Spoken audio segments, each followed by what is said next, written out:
Nicole Scott here from Mobile Geeks, and here we have the Oppo R7 Plus. This is a big bad phone that is 6 inches with a 1080p display, super AMOLED, gorgeous viewing angles. It's got a MediaTek octa-core processor at 1.7 gigahertz. This is ColorOS 2.1, so you can see that it's running a lot smoother than what we've seen in the past with ColorOS 2.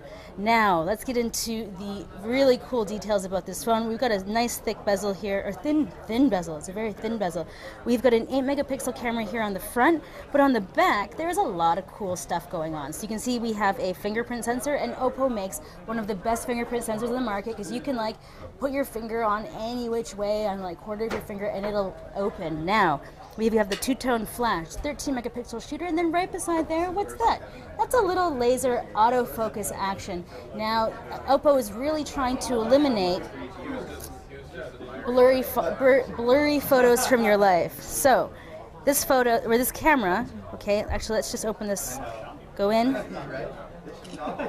See that? That was a photo in 0.7 seconds. Now we're gonna open this up. And then you know what this is? Look at this guy. He's a little guy in the town. I did this with the R7. It's so not getting old. I love these little people and how crisp they are. Look at him. He's carrying groceries.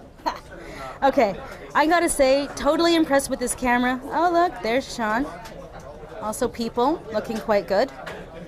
Ooh, the fruit stand. Oh, look at the color's a bit punchy there.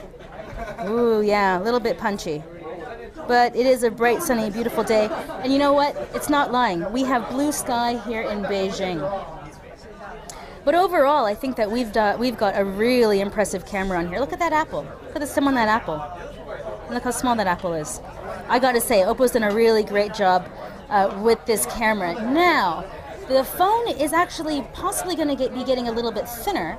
Right now they're expecting it to be 7.7 millimeters at 203 grams, but when it ships they actually might reduce the weight and reduce the thickness. So that's actually something to look forward to.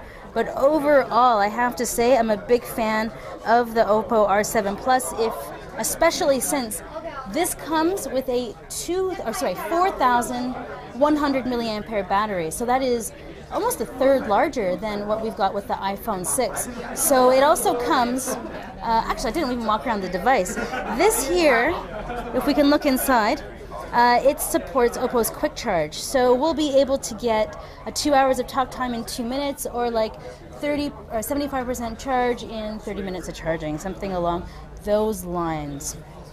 Now, so that's something that I'm also very excited about. So taking a walk around the system, you can see that we've got a beautiful unibody design, and Oppo was talking about in their press conference how they've drawn inspiration from the violin, kind of giving this unibody two-tone raised edge here that makes such a thin phone not slippery in your hands. We've got a single volume rocker right there along the bottom. Like I was saying, we've got the fast charging off of this micro USB port. Along the other side here, we've got the power button, and then this is actually going to be your micro SD card slot and your SIM card slot. So we're gonna be offering expandable storage up to 128 gigabytes. Now this is really fantastic because the 32 gigabytes of onboard storage will do, but more is always better, especially when you have a really nice display like this one that I'm positive you're going to be wanting to consume a ton of media on. So now this was just a quick walkthrough of the Oppo R7 Plus, gorgeous fingerprint scanner here on the back, and kind of like a hybrid between, I'd say, like the Mate 7 and the iPhone 6, something along those lines. Anyways, let me know what you guys think in the comments. I'm a fan. It's a little bit big for me. I'd probably be going for the R7, but yeah. Let me know. I'm Nicole Scott for Mobile Geeks, here from Beijing.